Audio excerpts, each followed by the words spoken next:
if you can't take a year off and do something that you're really motivated to do, really, what's the point of working hard? Well, ladies and gentlemen, there's a lot of truth to that. Now, these are the words of my guest speaker, John Wegman. He joins me today in this episode of the World of Work of the Wow podcast, and he's going to be talking about his own personal and professional journey. And actually, as you will listen to the episode, those words were the words of his wife, who ultimately nudged him and really encouraged him to take that step and to pivot careers and to go back to studying or to do what he loves to do and where he thinks the future lies in order to be able to repurpose himself in the market in the future. So who is John Wegman? He's got over 20 years of industry experience. As you can imagine, he's held key leadership roles within large enterprises. He's grown up that career ladder to vice president, managing director, head of strategy. His background is a materials engineer. He has an MBA as well. And then last year, he decided, actually in 2021, he decided to pursue a master's degree in AI and robotics. Why? You'll get to hear throughout the course of this episode. So let's tune into the conversation. John, welcome. Welcome to the World of Work podcast. Thanks. It is wonderful to have you. Would love to get maybe just like a first round of, tell us your world of work, how that has changed, how you've pivoted from, very successful executive to now something different, equally successful, I have no doubts. But it would be wonderful to share that, and we'll take it from there. Yeah, cool. I think the motivation for me to really kind of make the pivot was kind of this accelerating pace of technology, right? We can talk about digitization and machine learning and all these things as you like. But what I saw was the rate of change was really starting to outrun the understanding, kind of at a senior level, and I think that drives, abbreviated business decisions, or you rely more on consultants, or you have to take more time to see things, and on and on. And it was kind of a gap in the market that I detected. So I left my executive role, and I went back to school as a master's student at the technical university here in Switzerland, which was quite humbling. To be a student again, for a variety of reasons.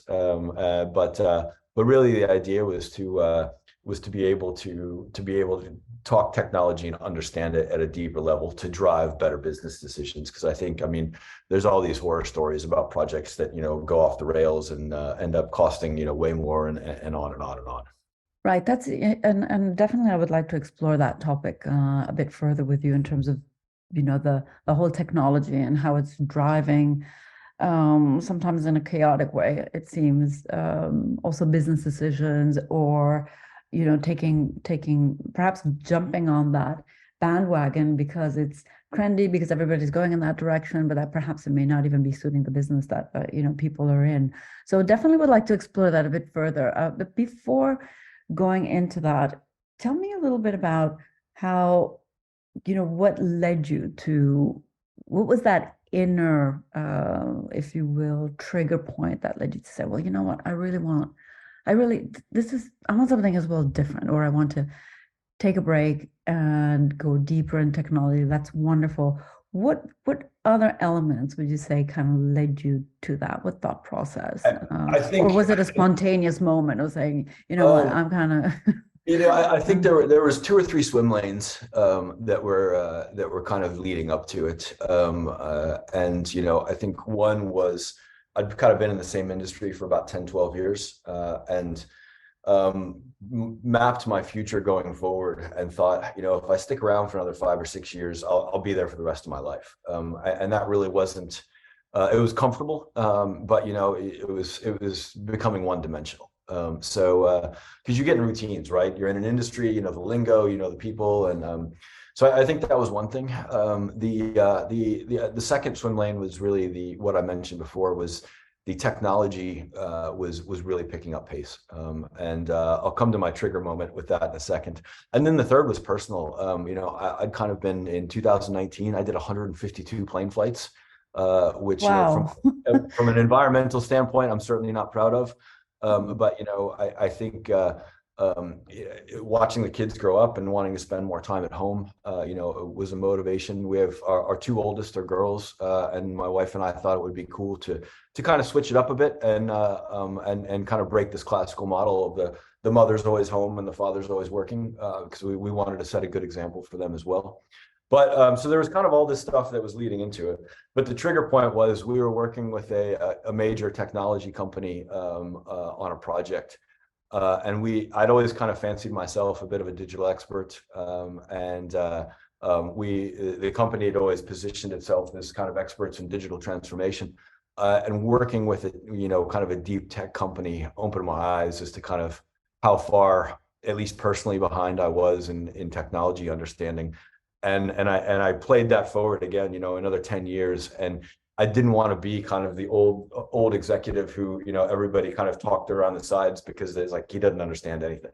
Right. And I actually enrolled at ETH while I was working, and was doing it in parallel for about 8 or 9 months, and then realized, this is a lot of fun, and it was a 3-year program. And my wife said, why don't you just, crunch it down into a year and really focus on it because you're really enjoying it. So that's what we did. The decision we took. Most days it seems like it was a good one, but it hasn't been easy. There's been days too where I was like, ooh, maybe this wasn't the greatest idea. Well, there are lots of things that triggered my mind actually when you were speaking. One of them made me smile when you were saying, I don't want to be perceived as one of those, old executives that all the younger ones are kind of like speaking about and saying, oh, John, he's so behind, when it comes to technology. He's got really no clue what he's talking about, because it reminds me often, even in our function, in the people function, in HR function, whenever you would implement, whatever software that would upgrade technically the processes and make them more efficient, and so on and so forth. It really is a humbling moment, and for some of the older folks, or even the young ones who are not versed in technology, you could be very embarrassed. Like even just basic Excel skills. Sometimes it's a bit like, oh, you don't even know how to operate Excel. So it's important. I think that sense of leadership has also changed in time.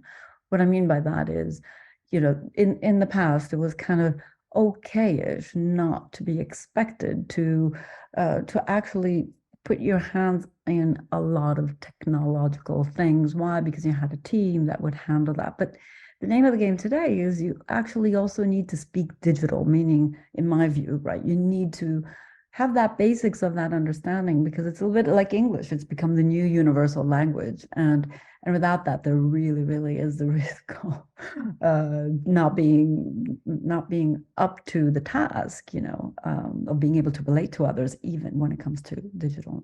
Yeah, I think there's a few points there I think that are really relevant. One is I think the definition of leadership's changed, right? And leaders are expected not to lead from the front every single time, but you need to be kind of a player coach, or you need to be able to step into that team member role, or at least carry enough credibility in front of customers, in front of your team, that people say, this is somebody I can respect and this is somebody that I'll follow. And on the tech side, you've got digital natives that have that are very, very tech savvy and very have a lot of acumen in a lot of different areas. But also because of the time function, the maybe not as business savvy and haven't been through several business cycles of up and downs. And I think there's definitely a bridge to build there. I think to extract more value or to make businesses more successful. But it was humbling. I mean, we one of the classes I took, we were programming machine learning algorithm, and I'm not a coder, and our code was always due on Monday. And Sundays I'd be sweating, like literally just kind of trying to make it work. And like 8 or 9 hours, right? These weren't small projects. And maybe let's say I wrote 100 lines of code and it worked, and I'd be super proud. And then we'd have to present it the next day, and the instructor would be like, "Well, that's great, but you could have done this in 15 lines and got the same result." So, but having to struggle through that, I think, gives you a perspective and a depth that that you might normally not have. Absolutely. And also understanding what's really happening in the background behind all of these programs, which does lead me to to some of the questions I've had to the previous guests as well about, digital at the end of the day is the translation of a human behavior or a human, let's say, objective intention into a code so that it simplifies certain processes, puts information together, etc., and it spits out a fantastic, result or combination of things, right? But it does require coding. I mean, it's a language behind it, and I would like to get your views on how you see that impacting as well the world of work when it comes to number one, the human jobs as such, because some of them will be replaced, will be changed, and will change. And how do you see that kind of shaping? And also more specifically related to literally the world of employment, in terms of this wonderful matching combination. Hey, John, what wonderful profile. You're ticking all the boxes when it comes to the experience that we're looking for. But perhaps, if you want to pivot your career, like you said you wanted to, in the sense you no longer want to stay in that one sector and moving vertically up, but also, open yourself up to other opportunities. Well, LinkedIn and other algorithms don't necessarily value that or don't necessarily capture that in the way that people would like it to be captured to provide that diversity. So these two dimensions, I'd really love to hear your views. Yeah, I mean, on that. there's a lot to unpack there. So yeah, so let me try and kind of structure my answer in a sensible way. So I think from a technology standpoint, we're kind of we've got the pandemic, and then we've got a lot of emerging technologies that are really starting to accelerate. And I think we're still kind of I would say in the cheap calorie phase, right? Where it's like, you type something into Chat GPT and magic happens, right? And I don't think the gaps in the LLMs and the other parts of the algorithms are really widely understood yet. I think people are, rightly so, kind of fascinated by what these things can do, but not really. It's kind of like getting in a car and just turning the ignition, and it's like it goes. But actually understanding the engine, the transmission, all of these things, I think we're not there yet. I think that in a second phase, I think that will lead to, a lot of application of the technology to try and reduce costs, extract value. And I think we'll probably overshoot on the human side. And then there'll be a cycle, whether it's, 18 months or a year or two, where it'll kind of come back, the gaps will start to be documented and people will understand, where their limitations are. So I think there's kind of a three phase, over the next, 3 to 4 years. And I think we're still in kind of that early phase. What does it mean from I would say a career standpoint, or, to answer your question there? I do think, algorithms are, they work, but they work with limitations, right? Just like a car works on a road, pretty well. But when you go off road, unless you've got a purpose-built vehicle, it's not as good a fit. And I think, even I've seen that in my experience with LinkedIn. Like I'll sit down and write what I think is some pretty good content, and maybe it gets a few thousand views, and which I guess is not bad.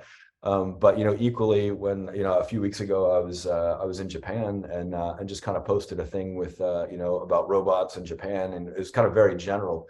I think that got almost 10,000 views, and it's kind of, the algorithms are still rewarding, at least what for me was less content and more style, or more whatever you want to call it. So I think that's a challenge, and I think that translates into, if you're a job seeker, how do you position yourself? Are you positioning yourself, versus an algorithm? Is a human going to see things? If it goes through an applicant tracking system, or ATS, or or some other sort of technology tool. I mean, there's, I was actually looking last night, there's a great resource that's keeping up with all of the AI generated job seeking things. And you can write your cover letter, you can have your CV matched to a job description, and all of this. And, it's kind of an arms race between the technology from both sides of things.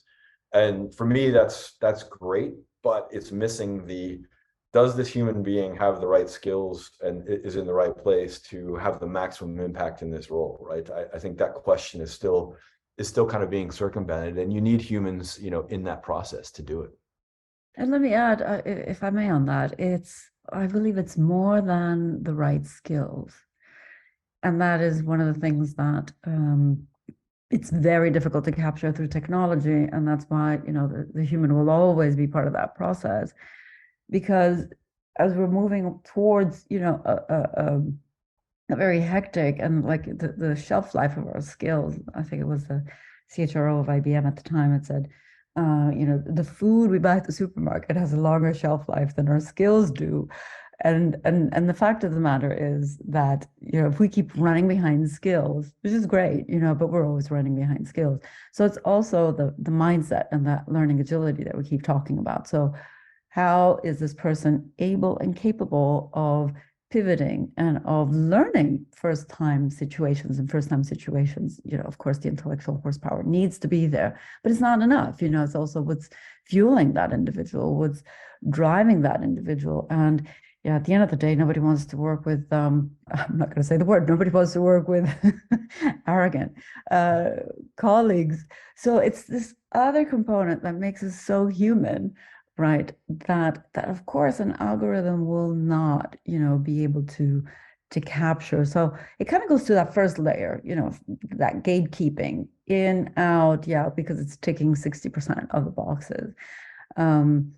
But I've noticed, and with all due respect to engineers, that that's good enough sometimes. Because you know what? Hey, I don't want that remaining 40%, 60% is good enough. And so they use tests. They use sometimes even psychometric tests because, maybe I'll get that other 40% through these tests. And then I'm just going to go through a matching kind of thing. Yeah, I'm going to see the person and say, yeah, you're going to do just fine. And 6 months down the road, maybe the person doesn't even like to be in that environment in the first place. It kind of goes both ways. So I guess my message is also a reassuring one. I want to reassure people that the human is still going to be a fundamental component when it comes to decision making. I want to work with John, or I don't want to work with John, or John wants to work with me, or he does not, based on that level of deeper comprehension that goes beyond skills. Yeah, no, I think that's right. I think it's many years away before an algorithm, let's say there's enough data generated by our humanness for an algorithm to, to get that, more right than wrong. And I mean, you said 60%, it may be 20, it may be 70. I think it just depends depends on the situation. So I think we're a long way for that, and we're trying to kind of figure out, the right way to maneuver through that. And like I said, I think we'll get it more wrong than right in the near term, and then it'll balance out. It was funny you mentioned though, skills, and I had dinner with a former colleague last week, and he's in internal audit in a very senior role, but he was articulating to me how he gets pulled into a lot more HR related discussions, just because he's perceived as a very kind of neutral and wise resource in the business. And I said, if you say audit, a lot of people just kind of glaze over, but I think that's kind of a cool way of branching out and being useful, in different scenarios within the same organization. Absolutely. Which reminds me of the other question I wanted to ask you as well about your colleagues, or the reaction they had in the previous call we had, that some of them afterwards came to you and said, "Hey, John, how did you do it? How's life on the other side?" Yeah, it's kind of like, yeah, sorry. No, I think there's kind of this like surface talk track layer that we all work across, right? And where things are fine, the business is ticking over, I'm doing fine, usual challenges, but you stay positive. But what really surprised me was, not just with colleagues, but also, people friends, classmates, people I interacted with, they kind of came to me like one-on-one, like out of a group setting, in a group setting, everything was fine.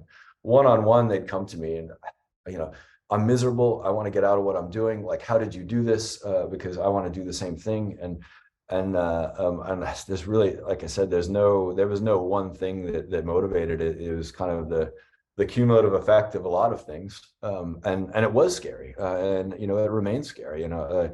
I kind of know where I want to go, and I know where the market's telling me, and those two circles aren't necessarily aligned. And I think you need to reconcile that somehow, yeah, in a few different ways. But yeah, I was really surprised by the number of people that kind of came out of the woodwork and like, can I just talk to you about this because I'm miserable at my job, and what do I need to do to get out of this? And I'm kind of like, you just do it, right? Just think Nike, and there's risks, and I think one of the things that is challenging is the what you give up is easy to measure, right? I'm giving up a steady income. I'm giving up, status, with my title and all of this. I think what you gain is much harder to measure, at least on over the same time frame. So, how do you put a value on refreshing your skills, which might be, they might really come to a head and really pay off for you at 5 years down the road.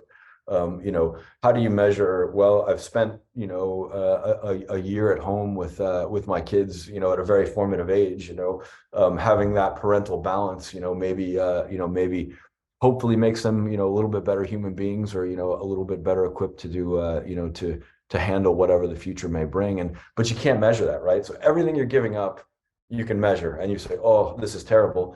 And everything you gain is more intangible, at least over the same time frame. And I think that makes it really daunting. And I think if you can kind of reconcile that in your head, then it's like kind of a no-brainer.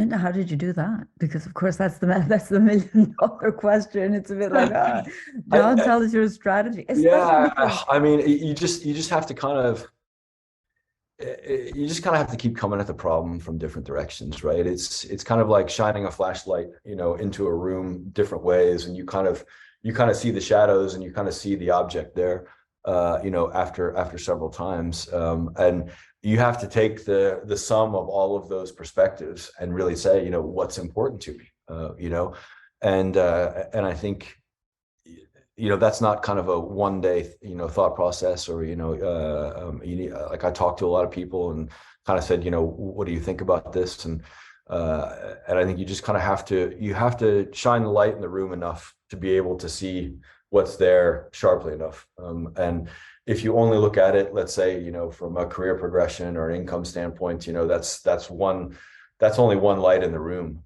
and so it's very iterative, and I think you also have to hold the mirror up to yourself and kind of say, how important is my job title to me?